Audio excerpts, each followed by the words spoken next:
Out হয়ে তানজিদ হাসান তামিম যখন dressing রুমের দিকে হাঁটছিলেন তখন বেশ চমৎকার একটা দৃশ্যই দেখা গেল। ডারউইনের গ্যালারিতে থাকা গুটি কয়েক বাংলাদেশি দর্শক তো বটেই, সঙ্গে বসা থেকে উঠে দাঁড়িয়েছেন হাজারো অস্ট্রেলিয়ানরা।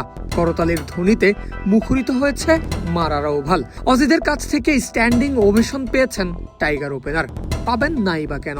ক্যারিয়ারে মাত্র দ্বিতীয় টেস্ট খেলছেন, ব্যাট করেছেন তৃতীয় ইনিংসে, আর সেখান থেকেই তুলে নিয়েছেন সেঞ্চুরি, তাও আবার অস্ট্রেলিয়ার মাটিতে সাদা জার্সিতে প্রথম বাংলাদেশি হিসাবে।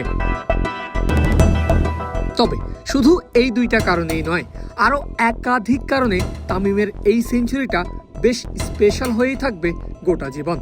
ডারউইন টেস্টের প্রথম দিন থেকেই ব্যাট করছেন তামিম, আর ব্যাটিংয়ের সময় বারবার ব্রডকাস্টিংয়ের পর্দায় ভেসে উঠেছে তার সর্বশেষ 12 ওয়ানডে ম্যাচের পারফরমেন্স পরিসংখ্যান। আর ব্যাকগ্রাউন্ডে শোনা যাচ্ছিল কমেন্ট্রি বক্স থেকে কখনো ডেভিড ওয়ার্নার, কখনো ব্রেন্ডন জুলিয়ান কিংবা কখনো অ্যাডাম গিলক্রিস্টের কণ্ঠ।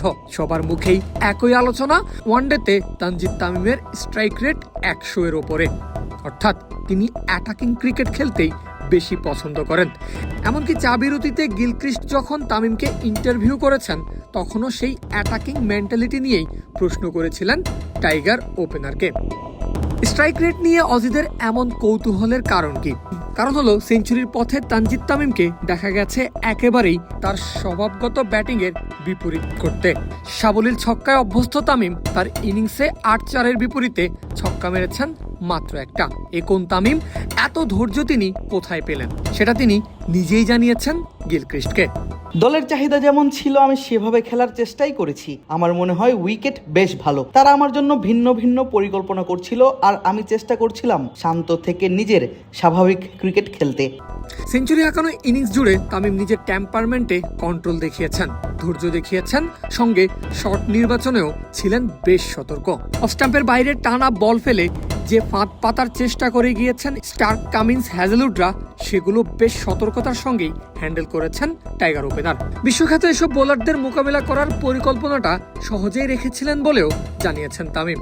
আমি শুধু বল দেখে বলের মেরিট অনুযায়ী খেলছিলাম, খুব বেশি কিছু করার চেষ্টা করিনি। যতটা সম্ভব স্থির থেকে তারা যেভাবে বল করছে ও পরিকল্পনা করছে তা বুঝে খেলার চেষ্টা করছিলাম। 5 ঘন্টারও বেশি সময় ক্রিজে থেকে 197 বলে শেষ হয় তামিমের ইতিহাস গড়া ইনিংসটা। ফিরেছেন গিলক্রিস্টের ভাষায় 101 রানের মাস্টার ক্লাস ব্যাটিং শেষে। ক্যারিয়ার তো কেবলই শুরু, ভবিষ্যতে হয়তো আরো অনেক সেঞ্চুরি হাঁকাবেন টাইগার এই ওপেনার। তবে যেমনটা তিনি বলেছেন, এই শতকটা তার জন্য স্পেশাল হয়েই থাকবে গোটা জীবন, আর মনে জায়গা করে রাখবে বাংলাদেশি ক্রিকেট ভক্তদের। পারভেজ আল হাসান, ক্রিক ফ্রেন্জি।